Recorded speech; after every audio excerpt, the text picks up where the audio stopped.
하나님은 부모와 같이 우리를 지키시고 인도하십니다. 하나님은 부모로서 우리와 함께 하실 뿐 아니라 부모이시기 때문에 우리를 징계하신다라고 지난주에 말씀을 드렸습니다. 왜 징계하신다고요? 참 자녀 만들기 위해서 징계하신다.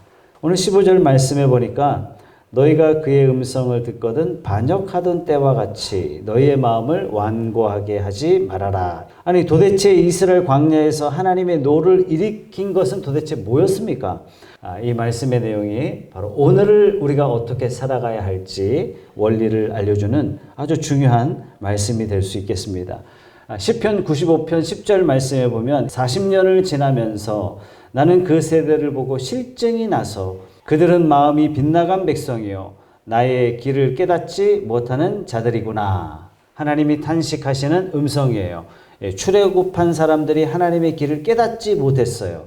이스라엘 백성들이 하나님의 길을 알지 못했습니다. 그러나 그 역사를 보여주심으로 우리로 하여금 우리가 왜 그들이 깨닫지 못하는지 이제야 알겠습니다. 우리는 하나님을 어떻게 섬기는지 압니다 하는 신앙의 고백이 저와 여러분의 고백이 다 되기를 주님의 이름으로 축복합니다. 여러분, 성경의 대전제 중에 하나는 뭐냐면 인간은 전적으로 무능하다는 얘기예요. 인간은 전적으로 타락했다라는 것입니다.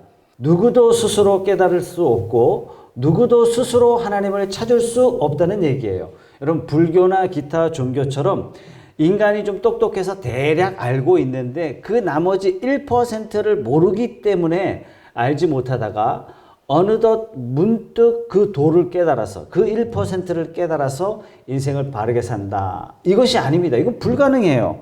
있을 수가 없어요. 여러분, 이스라엘 백성들이 광야에서 실패한 원인이 뭐였습니까? 지난주에 살펴본 것처럼 이스라엘 백성들이 실패한 원인은 떡만 있으면 내가 잘 살 것 같아요. 돈만 있으면 내가 제대로 된 인간 될 것 같아요. 라고 생각했다라는 것입니다. 거기에 대해서 신명기 8장 2절 3절은 당신들이 광야를 지나온 40년 동안 주 당신들의 하나님이 당신들을 어떻게 인도하셨는지 기억하십시오. 그렇게 오랫동안 당신들을 광야에 머물게 하신 것은 당신들을 단련시키고 시험하셔서 당신들이 하나님의 계명을 지키는지 안 지키는지 당신들 마음속을 알아보려는 것이었습니다. 주님께서 당신들을 낮추시고 굶기시다가 당신들도 알지 못하고 당신들의 조상도 알지 못하는 만나를 먹이셨는데 이것은 사람이 먹는 것으로만 사는 것이 아니라 주님의 입에서 나오는 모든 말씀으로 산다는 것을 당신들에게 알려주시려는 것이었습니다. 사람에게는요, 떡만 있으면 될 것 같은데 그렇지 않다는 얘기예요. 먹는 것만 해결된다면 하나님, 돈만 있으면 저 잘 섬길 수 있어요. 인간 스스로 하나님을 열망하게 되고 하나님을 찾게 되고 온전히 하나님을 향하게 되고 성경이 말씀하시는 그 기준대로 나도 돈만 있으면 할 수 있어요. 아니에요. 절대 그렇지 않습니다. 이것을 알려주는 기간이 광야 40년 기간이었습니다. 광야 40년 기간은요, 인간에게는 어떤 가능성도 없다. 인간에게는 어떤 가치도 없다. 이 사실을 알려주시는 것이 광야 40년입니다. 하나님이 이런 인간에게 직접 목표를 세워주시고 하나님이 우리 인생의 삶에 어떤 것들이 채워져야 되는지 그 내용들을 직접 채워주시고 그것을 얻을 수 있도록 하나님이 친히 간섭하셨을 때 인간은 바르게 살 수 있습니다. 인간은 무지하기 때문에 하나님이 원하시는 합당한 목표를 세울 수가 없어요. 그 목표를 이룰 수 있는 능력도 없어요. 내용도 없습니다. 여러분, 아브라함 한번 생각해 보시면 딱 알아. 아브라함이 스스로 행한 게 뭐죠? 배고파서 애국 갔어요. 된통 혼났습니다. 하나님 후손 주겠다고 그랬는데 그 하나님의 약속을 스스로 이루어 보려고 하다가 엘리에셀을 세우려고 했어요. 결국에는 하갈을 통해서 이스마엘을 낳고 맙니다. 인간의 모습이 이렇습니다. 광야 40년의 실패는 뭡니까? 인간들이 얘기해요. 하나님, 떡만 주시면 돼요. 돈만 주시면 저 잘 섬길 수 있단 말이에요. 요즘도 그렇습니다. 목사님, 돈 좀 벌고 나서 내 신앙생활 제대로 하겠습니다. 아니에요. 이건 자기가 지킬 수 없는 말이고 이스라엘이 광야에서 이러다가 실패했습니다. 지금 하나님 앞에 바로 서야 됩니다. 출애굽기 32장 1절 말씀에 백성은 모세가 산에서 오랫동안 내려오지 않으니 아론에게로 몰려가서 말하였다. 일어나서 우리를 인도할 신을 만들어 주십시오. 우리를 이집트 땅에서 올라오게 한 모세라는 사람은 어떻게 되었는지 모르겠습니다. 아론이 그들에게 말하였다. 여러분의 아내와 아들, 딸들이 귀에 달고 있는 금고리들을 빼서 나에게 가져오시오. 모든 백성이 저희 귀에 단 금고리들을 빼서 아론에게 가져왔다. 아론이 그들에게서 그것들을 받아 녹여서 그 녹인 금을 거푸집에 부어 송아지상을 만드니 그들이 외쳤다. 이스라엘아, 이 신이 너희를 이집트 땅에서 이끌어낸 너희의 신이다. 아론은 이것을 보고서 그 신상 앞에 제단을 쌓고 내일 주님의 절기를 지킵시다 하고 선포하였다. 이튿날 그들은 일찍 일어나서 번제를 올리고 화목제를 드렸다. 그런 다음에 백성은 앉아서 먹고 마시다가 일어나서 흥청거리며 뛰놀았다. 여러분, 이스라엘이 출애굽하자마자 시내산에 모였을 때 모세는 십계명을 하나님 앞에 받으러 산에 올라갑니다. 바로 이때 산 아래에서 일어난 첫 번째 범죄가 뭐냐면 금송아지 사건이에요. 금송아지 만들어 놓고 뭐라고 이름 붙여놨죠? 여호와 하나님, 여호와 하나님. 여러분, 놀라운 점은 뭐냐면 이스라엘 백성들이 단 한 번도 여호와 하나님을 떠난 적이 없다는 얘기예요. 이스라엘 백성들이 단 한 번도 하나님을 외면한 적이 없다는 것입니다. 그런데 문제는 자주 하나님을 우상화해요. 자, 여러분, 곰곰이 생각하셔야 돼요. 우상이 뭡니까? 잘 생각하셔야 됩니다. 우상이란 뭐냐면 내가 나의 소원을 이루기 위한 대상으로서 절을 받는 존재가 우상이에요. 내가 절하는 그 우상의 대상은요, 거룩도 없고 영광도 없고 진리도 없고 생명도 없어요. 우상의 특징은 뭐냐면 내가 목표 정하고 삶의 내용도 내가 정하고 방향도 내가 정하고 단지 나는 목표를 이룰 힘이 없다는 얘기입니다. 근데 우상은 그 힘이 있는 것 같아요. 들어줄 힘이 있는 것 같아요. 아주 간단하죠? 모든 건 내가 정하고 힘만 달라는 얘기예요. 그래서 내 소원, 내 목표를 이루기 위해 찾아가는 대상이 뭐냐면 우상이에요. 아라비안 나이트의 알라딘의 마술램프를 여러분 잘 아시죠? 마술램프를 비비기만 하면 뭐가 튀어나와요? 지니가 튀어나와요. 알라딘은 착하고 알라딘은 목표도 있고 그래요. 문제는 뭐냐면 알라딘이 능력이 없어요. 능력은 누가 갖고 있어요? 지니가 갖고 있어요. 마술램프를 쓱쓱 비볐더니 지니가 나타나서 한 첫 번째 이야기가 뭡니까? 주인님 부르셨습니까? 하나님께서 광야 40년 동안 이스라엘을 보시면서 하나님이 크게 화내신 이유가 뭡니까? 바로 이거예요. 내 소원과 내 계획을 이루고자 하나님을 찾고 있는 거예요. 그러나 하나님은 말씀하셨어요. 야, 사람이 떡으로 사는 게 아니야. 그럼에도 불구하고 이스라엘은 하나님 떡 주세요. 떡이 없어서 내 하나님 못 섬긴다니까요. 하나님 돈 주세요. 돈이 없어서 내 신앙생활 못 하겠어요. 내 필요와 내 소원 하나님 들어주셔야 내가 하나님의 백성대로 살 수 있는 거 아니겠습니까? 문제는 내 소원도 내 목표도 거룩해지거나 의롭게 되거나 영광스럽게 되거나 하나님이 말씀하신 거하고는 좀 거리가 멀어요. 사실 내가 바라는 것, 내가 기대하는 것은 다 세상적이고 솔직히 이야기하자면 헛된 거예요. 그러면서 하나님을 찾으면서 하나님 왜 안 들어주세요? 이렇게 기도하니까 하나님께서 광야에서 경노하셨어요. 여러분, 부모와 자식 관계를 비유해보면 금방 알 수가 있어요. 자식들은 잘 모르지만 부모로서 훌륭한 미래를 어떻게 하면 살 수 있는지, 부모가 훌륭한 삶을 살든지 못 살든지 부모는 알고 있어요. 그렇기 때문에 내 자식의 삶은 잘 준비해서 권면하고 때로는 교훈하고 때로는 책망을 해서라도 꾸짖어서라도 우리 자녀를 훌륭한 삶을 살아갈 수 있도록 해야 되겠다. 왜 그렇게 생각해요? 이게 부모로서 마땅한 책임이기 때문에 그렇습니다. 그런 의미에서 자녀는 부모에게 순종해야 돼요. 부모에게 순종하면 진짜 멋있는 인생을 살 수 있단 말이에요. 그런데 이 자식이 부모한테 돈 받아갈, 돈 뜯어갈 생각 말고는 아무것도 없다는 얘기예요. 그 사실을 알기 때문에 부모는 자녀를 향해서 경노하는 겁니다. 여러분들이 주말마다 눈물 콧물 흘리면서 감동하는 주말 드라마를 보시면 대본에 알 수 있어요. 주말 드라마에 보면 대부분 부모가 돈이 많은 그런 사회적 지위가 굉장히 높은 그런 가정의 자녀들을 만나게 됩니다. 그 자녀가 부모한테 기대하는 건 뭐예요? 빨리 돈 주세요, 돈 주세요. 어떻게 하면 빨리 부모의 유산을 받아갈까? 이 얘기는 뭐예요? 어떻게 하면 빨리 부모 죽을까? 그 생각하고 있는 거예요. 30살 넘은 자식이 시집장가 다 갔는데 생활비 대주고 있는 거예요. 정신 나간 부모죠. 드라마 보면서 야 부럽다. 절대 그런 생각하시면 안 됩니다. 부모가 자식에게 물려줄 수 있는 것은 삶을 성실하게 사는 법, 삶을 가치 있게 살아가는 법, 이거 가르쳐줘야 되잖아요.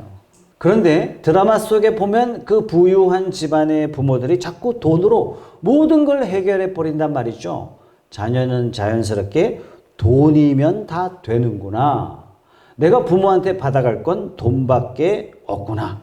공부 안 하고 절제 안 하고 배우지도 않아요. 사회 규범도 필요 없는 겁니다.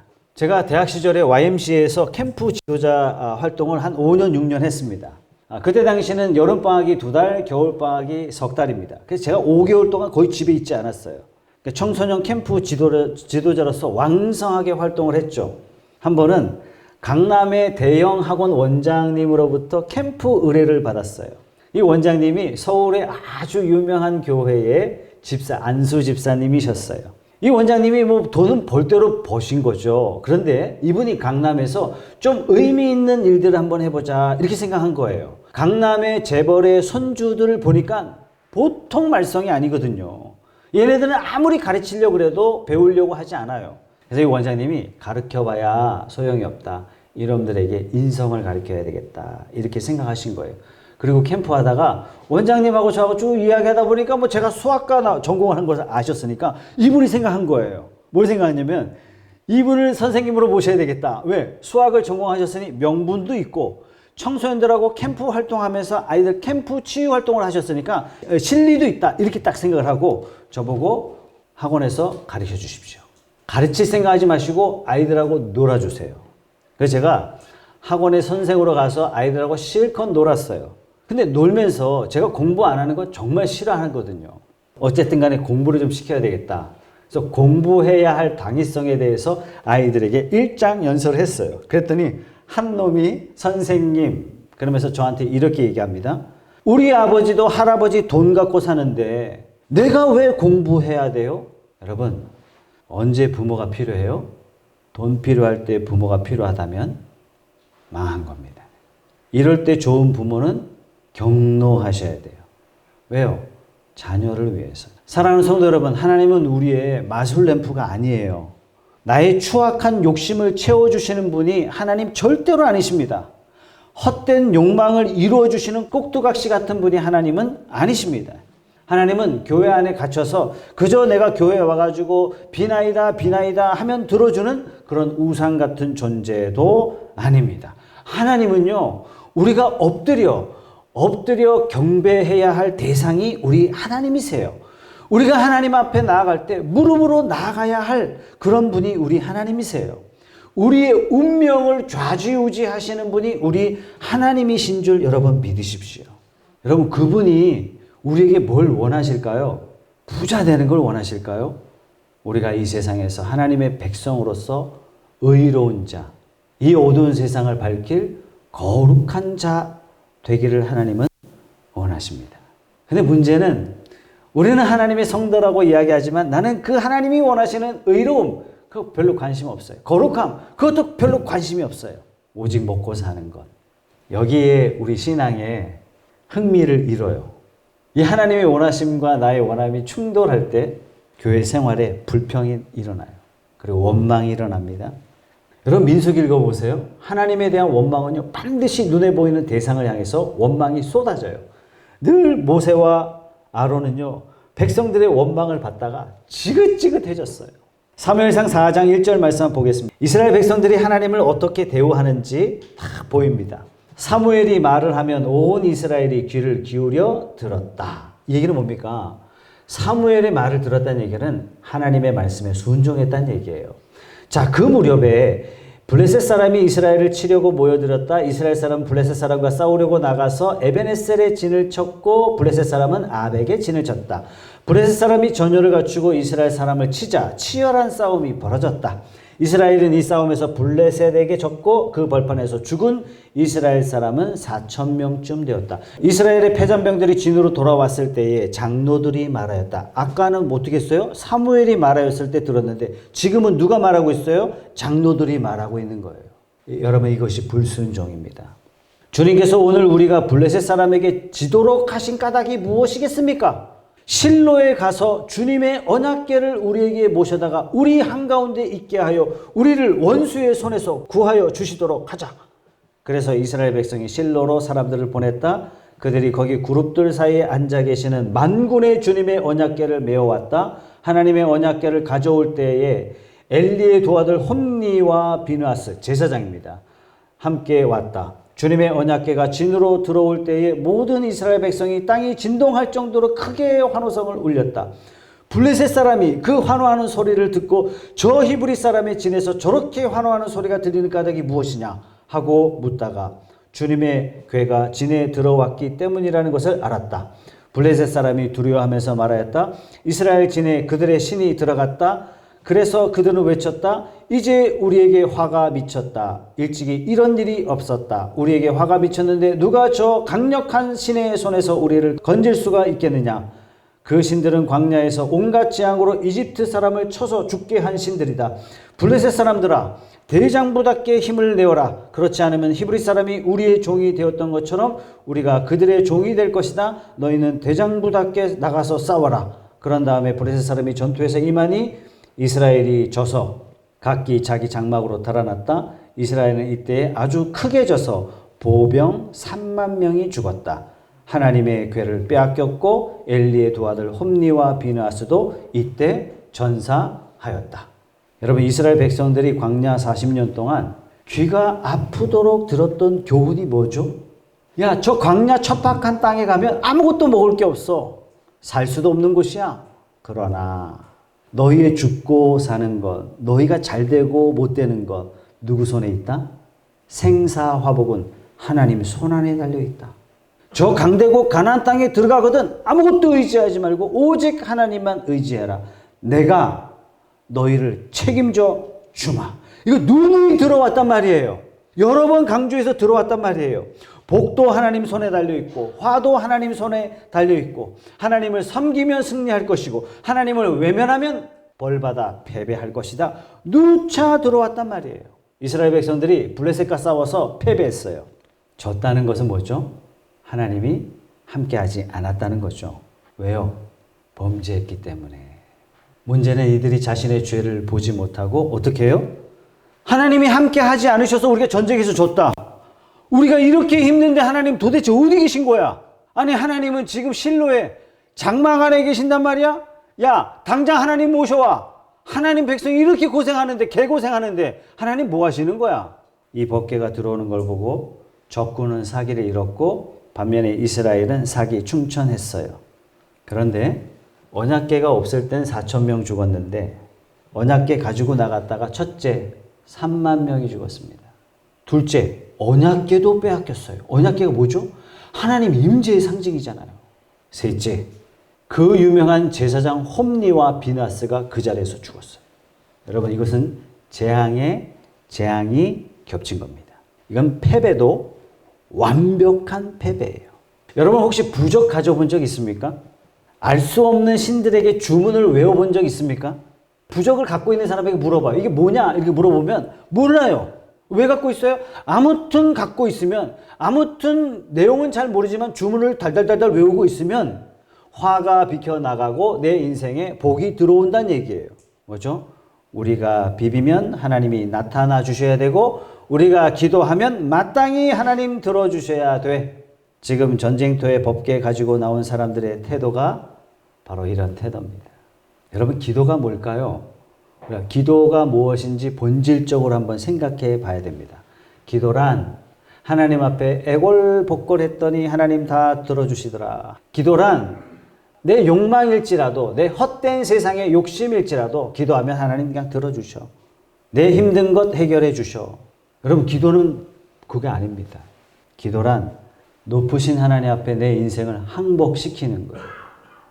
기도란 뭐냐면 내 전 인격이 하나님 앞에 무릎 꿇어 살겠습니다. 지금까지 세상에서 배워왔던 가치관 다 내려놓고 하나님의 뜻으로 순종하며 살겠습니다.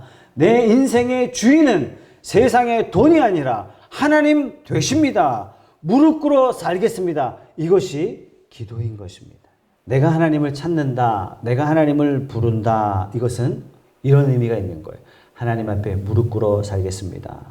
우리 신앙의 자세와 궁극적인 모습은 하나님을 섬기고 하나님의 말씀을 따라 살겠습니다 하는 것입니다. 그런데 아니 내가 하나님 예배 드렸으니까 내 소원 들어줘야 되는 거 아니에요? 나 헌금했잖아요. 나 봉사했잖아요. 하나님 내 편이라면서요. 하나님이 나의 부모라면서요. 내가 바라는 것 다 해주세요 라고 생각하기 때문에 우리 신앙의 실패가 일어나는 것입니다. 내가 분명히 하나님의 백성이요. 나는 진실이 하나님을 믿는 자요. 하나님이 내 편이라고 성경은 이미 말씀하셨고, 그런데 왜 안 믿는 사람들이 더 잘 되냔 말이에요. 그리고 나는 고난 가운데 있어요. 이 고난 하나님이 안 들어주시는 것 같아요. 아니 하나님 부모시라면서요. 왜 이 문제를 해결해 주지 않습니까? 지금 내 형편을 하나님이 제대로 하신다면 어떻게 하나님께서 그냥 내버려 둘 수 있습니까? 이 질문에 대답해 주는 성경이 히브리서 성경입니다. 이스라엘이 광야에서 어떻게 실패했는 줄 여러분 아십니까? 지금 내가 당하는 어려움, 하나님이 보셨을 때 이 훈련이 꼭 필요한 훈련이기 때문에 하나님이 놔두고 계신 거예요. 하나님, 이 군대 생활 2년 동안 내가 주를 위해 충성하는 게 100번 낫지. 저 군대 가서 개고생하는 게 뭐가 필요하냔 말이에요. 가기 전엔 다 그래요. 근데 갔다 오고 나면 이것이 내 인생에 정말 필요했구나 하는 것을 알게 되는 겁니다. 아니 시집살이 때문에 시어머니하고 그렇게 개고생, 이게 인생에 뭐가 필요하냔 말이에요.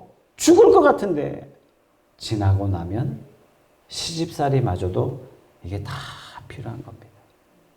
제가 한 7, 8년 전에 상담 유명한 권위자가 부산에 오셨어요. 저하고 또 지인이에요. 세미나를 하는데 저보고 꼭 참여해달라고 부탁을 하셨어요. 근데 이 세미나가 굉장히 곤란한 게 10주 동안 하는데 한 번 모이면 12시간을 해요. 이게 보통 결단이 아니면 참여를 못 한단 말이죠. 그러니까 아무래도 참여하는 인원도 좀 적었고 또 저한테 또 참여를 권유하셨고 또 저의 지인도 저의 추천으로 말미암아 참여하도록 요청하셨어요. 이 세미나 중에 강사가 이런 질문을 했어요. 당신의 인생에 가장 행복한 때가 언제입니까? 그리고 2시간을 기다려요. 그 2시간 동안 생각하라는 얘기예요. 그러니까 대충 생각해서 말할 수 있는 그런 건 아니죠. 그러다 보니까 수강생 전부 다 매우 진지한 고민에 들어갔습니다. 2시간 동안 각자 인생에 찾은 행복을 이제 말하는 시간이에요. 5시간 동안 이야기합니다. 사람들이 깊이 고민하다가 자신의 과거를 회상하면서 자신의 인생에 가장 행복했던 때를 떠올려 말하는데 제가 깜짝 놀랐습니다. 저 자신을 보고도 깜짝 놀랐어요. 여러분 인생에 가장 행복했던 때가 언제였을까요? 50억 로또 당첨됐을 때일까요? 그토록 바라던 펜트하우스 아파트 얻었을 때였을까요? 놀랍게 제가 들으면서 그들이 가장 힘들었을 때, 가장 어려웠을 때와 행복이 직결되더란 얘기예요. 예, 우리 인생에 편했던 건요, 자랑할 수가 없어요. 그죠? 우리 인생에 잘 살고 잘 먹고 이걸 자랑하는 걸 푼수라 그러잖아요. 우리가 얼마나 어려웠는지, 우리가 얼마나 힘들었는지 사실 그건 중요하지 않습니다. 어렵고 힘든 걸 통해서 하나님께서 우리를 어떻게 만드셨는가, 이것이 중요합니다. 하나님이 우리를 부모로서 우리를 거룩하게 하시고 우리를 의롭게 하시고 우리를 영광스럽게 하시기 때문에 우리를 내버려 두지 않습니다. 여러분 진짜 성도는요, 불의한 세상에서 편하게 산다면 이건 좀 고민 좀 굉장히 많이 해봐야 돼요. 당신은 진정한 그리스도인입니까? 라고 물어봐야 돼요. 이 세상에서 여러분들이 고달프게 살고 계시다면 하나님이 여러분들을 간섭하시고 지키시고 인도하시고 복되게 하시고 역사하시는 줄 믿으시기 바랍니다. 하나님이 여러분들을 너무 사랑하시고 진짜 내 자녀 만들기 위해서 징계라는 도구를 사용하셨어요. 그래서 성경도 너무나 단호하게 진짜 아들이라면 하나님의 징계 다 받을 수밖에 없다. 그렇지만 우리가 살면서 하나님 앞에 기대하죠. 하나님, 지금 내가 겪는 고통, 고난 사라지게 해 주십시오. 우리가 이 수준에서 늘 머물러 있다면 광야 40년 실패한 이스라엘 백성들과 다를 바 없는 것입니다. 여전히 하나님 앞에 하나님을 금송아지로 만들어서 마술램프처럼 싹싹 비비면서 내 헛된 욕망을 요구하는 이스라엘 백성들과 다를 바가 없는 것입니다. 사랑하는 성도 여러분, 하나님 앞에 납작 엎드립시다. 이것이 우리가 하나님 앞에 잘되고 복된 삶이 되어갈 줄 믿습니다. 요한복음 6장 24절 말씀에 예수님과 제자들 사이에 이런 사건이 있었습니다. 무리는 거기에 예수도 안 계시고 제자들도 없는 것을 알고서 배를 나누어 타고 예수를 찾아 가버나움으로 갔다. 그들은 바다 건너편에서 예수를 만나 말하였다. 선생님, 언제 여기에 오셨습니까? 예수께서 그들에게 대답하였다. 내가 진정으로 진정으로 너희에게 말한다. 너희가 나를 찾는 것은 표징을 보았기 때문이 아니라 빵을 먹고 배가 불렀기 때문이다. 여러분, 예수님이 행하시는 이 표적, 여러분 복음서를 읽어보면 상상할 수 없는 놀라운 표징들을 우리는 발견할 수 있습니다. 이 표징들을 그때 당시에 직접 목격했던 사람들이 창세로부터 하나님께서 아담에게 약속하신 바로 그분, 아브라함에게 약속하신 바로 그 메시아가 바로 이분이시구나라고 단번에 알아차렸어야 되는데 이들이 왜 예수님 찾고 있어요? 배부르기 때문에, 내 배고픔 채워줄 분이기 때문에, 내 빈 주머니 채워줄 전대 같은 분이기 때문에 예수님 지금 찾고 있는 거예요. 여러분, 예수님이 온 천하의 만물의 주인이시고 우리의 의로움과 진리와 생명과 영광을 이루실 분으로 이 땅에 오셨는데 우리는 그거 관심 없어. 오직 내 인생의 목표, 내 인생의 야망, 내 자존심, 내 욕심 채워줄 분이다. 이렇게 생각하고 예수님을 찾고 있는 거예요. 하나님이 이런 사람들 때문에 광야에서 진노하셨고 그 진노에 백성들이 다 죽어갔어요. 이제 우리는 고백해야 됩니다. 우리는 압니다. 그들이 어떻게 죽어갔는지.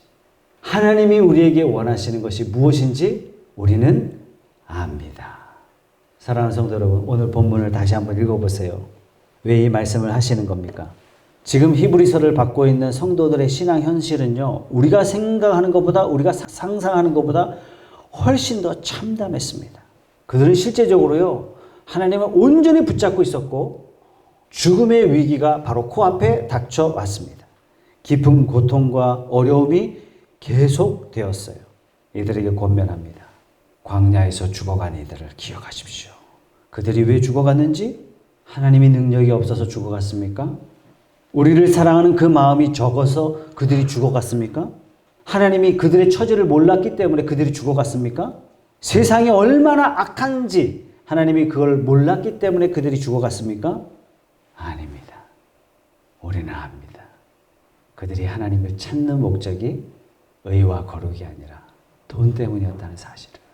지금 이 고난이 여전히 우리에게 남아있는 것은 하나님이 우리에게 영원한 것을 선물하시기 위해서, 하나님이 우리에게 의로움을 주시기 위해서, 하나님이 우리를 거룩하게 세우기 위해서 우리에게 고난이 잠시 허용된 것 뿐이라는 사실을 아십시오. 하나님은요, 우리의 부모님이세요. 여러분, 이 말이 어떤 의미인지 아시죠? 제가 중국에 가자마자 일주일 만에 막내 시영이를 잃어버렸어요. 제가 하나님 앞에 어떻게 기도한 줄 아십니까? 막내를 찾아다니면서, 길거리를 찾아다니면서 하나님이 불러서 중국에 왔지만 나 다 버리고 갑니다. 이게 부모예요. 내가 죽을지언정, 내가 저주받을지언정 자녀는 저주의 자리에 놓지 않겠습니다. 하나님이 우리 부모입니다. 그래서 그 저주를 대신하고자 하나님이신 예수님이 이 땅에 오셨어요. 여러분 자신을 사랑하십니까? 하나님이 여러분을 더 사랑하십니다.